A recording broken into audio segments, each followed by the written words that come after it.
안녕하세요. 초등수학 개념 마스터쌤 초계마쌤입니다. 예전에 제가 기존 영상에 최대 공약수와 최소 공배수에 대한 그런 영상은 따로 올려드린 게 있습니다.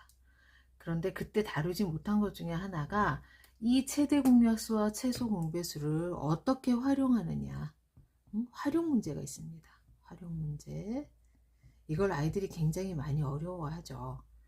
그리고 또 엄마표 수학으로 했을 때 이것도 사실 약간 어려울 수도 있겠다 해서 이 부분을 따로 떼서 한번 영상을 찍어 보려고 하는데요. 이 활용 문제가 중1에 직접적인 영향을 미치죠. 물론 누가 약수, 배수 이 부분, 공약수, 공배수 다 중1 처음 들어가서 만나는 단원입니다. 그래서 참 5학년 1학기 때 이때 해내는 게 정말 중요하다. 처음 이제 초등학교가 끝나고 그리고 중학교에 가서 수학을 배우는데 첫 단원이 이 5학년 1학기와 굉장히 연관성이 많고 또 아이들이 많이 어려워하기도 합니다. 그러나 사실은 5학년 1학기 때 다 다뤘던 문제인데 그 단어를 쓰는 게 좀 다르죠. 소수라든가 소인수 분해라든가 이러한 단어가 나올 뿐이지 기본적으로 배웠던 거는 비슷하고 또 요즘에 이 활용 문제도 중1에 똑같이 나옵니다.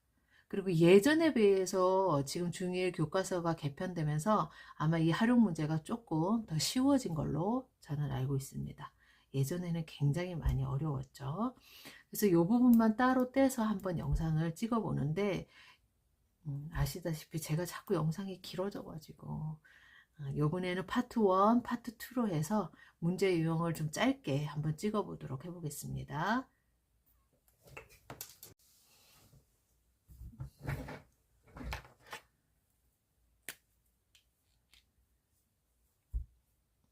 자, 첫 번째로 다뤄볼 유형인데요.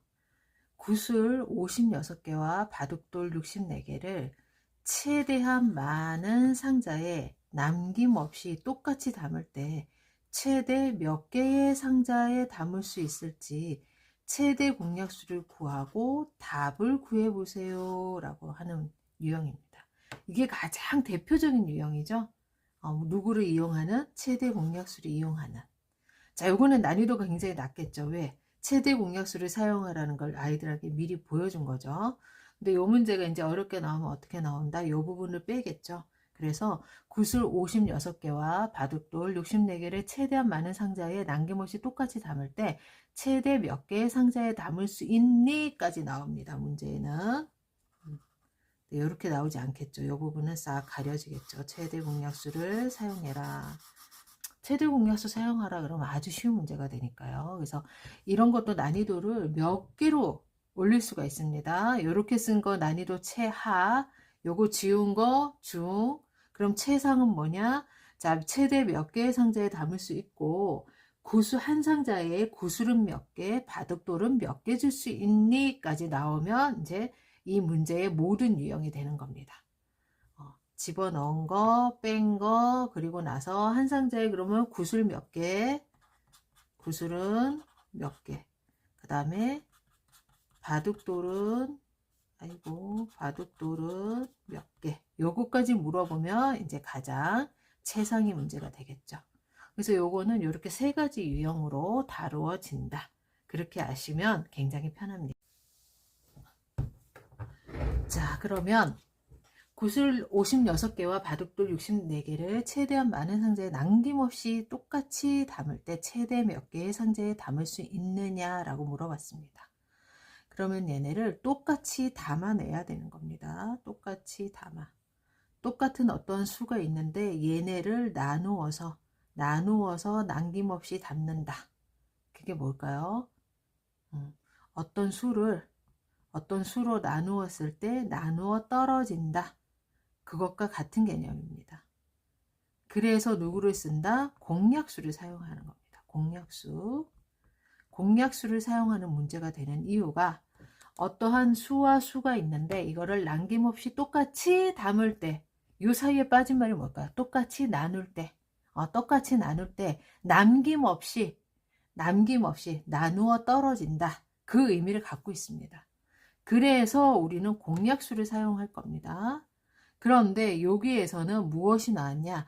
최대 몇 개라고 얘기했기 때문에 공약수들 사이에서도 최대 공약수를 구하게 되는 겁니다. 그래서 근데 요 문제를 풀고 나서 제가 한 문제를 더 보여주는데요. 사실은 이 문제를 많이 다루고 난 다음에 그 문제를 풀면 그 문제를 맞추는 아이들이 거의 없습니다. 이게 오히려 더 쉽게 느껴집니다. 그거랑 비교해서 또 보여드릴게요. 그래서 제가 원래는 최대 공약수 활용 문제 따로, 최소 공배수 활용 문제 따로 하고 싶었는데 최대 공약수의 문제와 최소 공배수가 약간 헷갈리면서 비슷한 유형이 있습니다. 그거를 비교하기 위해서 그렇게 나누지 않고요. 그냥 최대 공약수, 최소 공배수 활용 문제의 파트 1, 파트 2로 나눌까 생각하고 있습니다. 그래서 한 20분 안에 몇 개의 유형을 하게 될지 모르지만 그 유형대로 파트 1, 또 뒤에 파트 2 이렇게 다루도록 하겠습니다. 자, 그래서 여기는 누구를 사용하는 거다? 공약수를 사용하는 거야. 그런데 문제상에서 이 공약수들 중에서 최대 몇 개냐고 했기 때문에 나는 최대 공약수를 사용하게 됩니다. 이게 개념입니다. 자, 그러면 이제 그 다음에 쉬워지죠. 내가 이 개념 때문에 공약수를 사용하는데 최대 몇 개라는 말 때문에 난 최대 공약수를 사용할 거야. 자, 그러면 이제 그 다음부터는 아이들도 아주 쉽게 풉니다. 내가 무엇을 왜 여기서 이걸 사용하는가가 중요하다는 뜻입니다. 제 뜻은 이제 그걸 알고 나면은 그 다음에 문제될 게 없습니다. 구슬 56개, 바둑돌 64개를 이제 어떻게 하면 되겠죠? 최대 공약수를 구하면 됩니다. 그래서 뭐 떠오르는 거 사실 해도 되지만 2부터 시작을 해보겠습니다. 28, 32, 또 2, 그 다음에 14, 16, 그리고 2, 7, 8이 되겠죠. 근데 어떤 아이들은 이걸 보자마자 56, 64를 보자마자 8을 떠올리는 아이들이 있습니다. 그럼 8, 7이 56, 8, 8이 64. 괜찮습니다. 이때까지는 괜찮습니다. 초등학교 때는 여기를 꼭 소인수분해적인 개념으로 하는 게 아니기 때문에 떠오르는 걸 그냥 쓰게 해주셔도 됩니다. 그러면 이건 나중에 헷갈리지 않나요? 라고 하는데 요때는 그렇게 했지만 우리가 또 무엇을 배우죠? 나중에 곱셈식으로 하는 걸 배우죠. 곱셈식을 할 때는 우리가 어떻게 되죠? 아이들한테 이게 소인수분해야 이게 소수야 라는 개념은 없지만 1과 자기 자신이 나오는 수만 곱해주도록 하는 그걸 하면서 이 원리가 또 이 8이라는 수는 2 곱하기 2 곱하기 2로 나뉘어진다라는 걸 거기서 한번 배우게 됩니다. 이걸 다시 설명하지 않는 거는 제가 아마 최대 공약수, 최소 공배수 배우는 그 영상에 이것도 아마 자세히 올라가 있습니다. 그래서 이건 또 생략을 할게요. 그래서 이렇게 하든 구해내면 됩니다.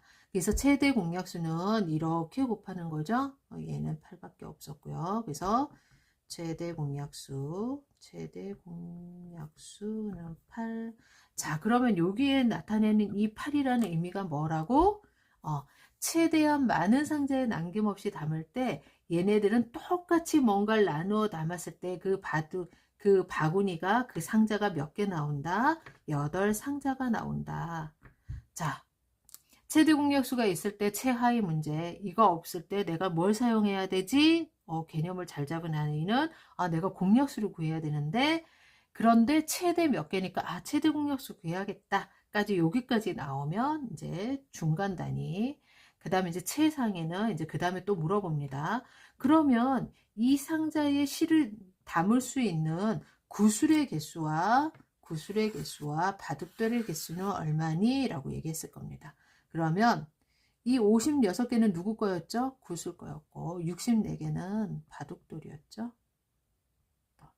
자, 그러면 구슬은 몇 개씩? 7개씩. 바둑돌은 8개씩. 왜? 내가 8이라는 수로 다 나누어서 나온 수죠, 이게? 다 나누어서 나온 수기 때문에 얘는 7개씩. 8과 만나는 얘는 8개씩. 그럼 이게 또 무슨 뜻이냐? 이 상자 안에 상자는 총 8개가 있을 건데 그 상자 안에 구슬 7개 담은 것과 구슬 8개 담은 게 있어. 요렇게 한 상자를 꾸며서 아이들한테 똑같이 주면 돼. 그럼 구슬 7개, 아이고 바독들 다 8개 들어있는 것을 한 상장씩 몇 명한테 줄 수 있다? 8명한테 줄 수 있다. 이런 문제가 됩니다.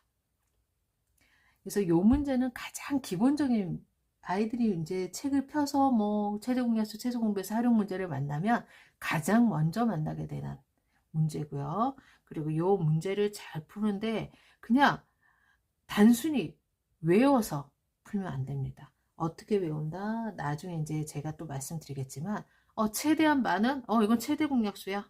이렇게 외워서 푸는 아이랑 왜 최대 공약수를 써야만 하는지 알고 푸는 아이랑 정말로 다르다.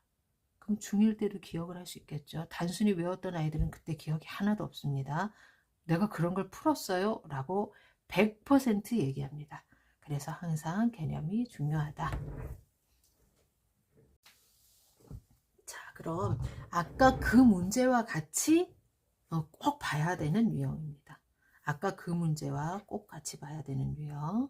너무 아날로그적이죠? 네, 죄송합니다. 지우개 20개와 풀 30개를 학생들에게 똑같이 나누어 주려고 합니다. 똑같이 나누어 준다. 그러면 나누어 떨어진다. 몇 명의 학생들에게 똑같이 나누어 줄 수 있나요? 여기서 뭘 떠올려야 된다? 공약수. 공약수 떠올려야 됩니다. 공약수. 근데 아이들이 이 문제를 이제 어떻게 푸느냐, 이 문제를 맞추는 경우가 많이 없습니다. 왜냐하면 아까 다뤘던 그 문제를 다루고 나면 이거는 100% 답을 딱 한 가지로 내는 경우가 많습니다. 자, 이번 문제는 지우개 20개와 풀 30개를 학생들에게 똑같이 나누어 주려고 한다. 나누어 떨어진다. 몇 명의 학생들에게 똑같이 나누어 줄 수 있나요? 라고 물어봤습니다. 그러면은 여기에서 누가를 우리가 알아내야 된다. 이거는 공약수로 알아내야 된다. 아까 제가 분명히 말씀드렸을 거예요. 그 문제 할 때. 이 문제는 공약수를 구하라는 문제인데 문제상에서 최대한 많은 최대 몇 개가 나왔기 때문에 최대 공약수를 구하는 문제가 됩니다. 라고 말씀드렸어요. 근데 이 문제를 먼저 다루고 이 문제로 오면 아이들이 열의 9은 틀리는 문제다. 자, 이 문제 보자마자 아이들이 딱 봅니다. 바로 합니다. 바로 풉니다, 애들이. 앞에서 나 그렇게 어려운 문제도 다 풀었어. 나 잘해. 그리고 답은 10명 이렇게 씁니다. 그럼 이상하지 않을까요? 오늘 봤을 때 여기 갑자기 가로하고 단 한 명일 경우는 제외합니다라고 했는데 뭔가 그걸 사용하는 게 아닌 것 같아. 아닌 것 같은데 이상하다? 이런 생각 드시죠? 그래서 이게 답이 아닙니다. 여기에서 누가 빠졌죠? 여기에는 지금 최대한 많은 뭐 최대 몇 개, 뭐 이런 말이 빠졌습니다. 최대라는 말이 빠졌죠. 그래서 최대 공약수를 구하는 문제가 아니라 얘는 공약수를 구하는 문제였다. 그럼 우리가 공약수는 어떻게 구한다? 내가 구한 최대 공약수의 약수를 사용한다. 그러면 10의 약수는 1, 10, 2, 5 이렇게 되겠죠. 자, 이 부분도 제 영상의 최대 공약수 부분 보면 이렇게 쓰는 방법이라든가 그 다음에 최대 공약수의 약수는 공약수가 된다라든가 이런 거 다 그 영상 속에 있습니다. 자, 이렇게 되는 겁니다. 그래서 여기에 이게 나왔던 겁니다. 단 한 명일 경우는 제외해, 빼버려. 그래서 나는 똑같이 나눠줄 수 있는 아이들은 2명, 8명, 10명. 자, 내가 한 명에게 준다는 건 무슨 뜻일까요? 지우개 20개랑 30개를 한꺼번에 걔한테 다 줘버리는 경우죠. 근데 2명이라면요. 2명이라면 내가 지우개는 10개, 풀은 15개. 지우개는 10개, 풀은 15개 해서 이렇게 2명에게 준다는 뜻이고 5명이라는 거는 지우개는 4개, 풀은 6개 이런 식으로 5명에게 준다는 뜻이고 그 다음에 10명은 요게 나왔듯이 아까 2, 3 지우개 2개, 풀 3개를 이렇게 해서 열묶음을 만들어서 10명에게 나눠준다는 뜻이 됩니다. 그래서 아까 그 유형과 이 유형의 누가 기본이냐? 얘가 기본이라고 봐야 됩니다. 얘가 기본이고 이게 기본이고, 그런데 이게 기본이었는데 문제상에서 누가 들어갔더라? 여기에 최대가 들어가는 순간 나는 최대 공약수를 구하면 되는 응용 문제였던 거죠. 근데 이게 문제집상의 대부분이 아까 그 유형이 먼저 나오고 얘가 나오는 경우가 많습니다. 사이에 삭혀서. 아이들이 다 틀리죠. 근데 오히려 저는 아이들이 기억하는 데는 오히려 좋더라고요. 얘를 먼저 해주는 것보다 쟤를 먼저 해주고 이 문제를 딱 줬을 때 맞추는 아이가 없어요. 그러면 아이들이 한번 틀렸기 때문에 더 각인이 잘 됩니다. 그리고 요때 설명을 차근차근히 다시 해주면, 아, 이것과 쟤의 차이는 이런 거고, 아, 이래서 내가 최대 공약수를 사용하고 공약수를 사용하는구나 하고 개념을 더 잘 알게 됩니다. 제가 한 두세 개 유형을 넣으려고 했는데요. 이 유형만 해도 아마 10분이 넘을 것 같아서, 자, 이 유형 하나 파트 1으로 끝내고요. 다음번에 또 파트 2, 파트 3까지 갈 것 같은 예감이 듭니다. 자, 오늘 영상도 여러분에게 도움이 되었으면 좋겠고요. 단 한 분에게라도 이 영상이 도움이 되셨다면 정말로 좋겠습니다. 그리고 도움이 되셨다면 구독과 좋아요도 부탁드립니다. 끝.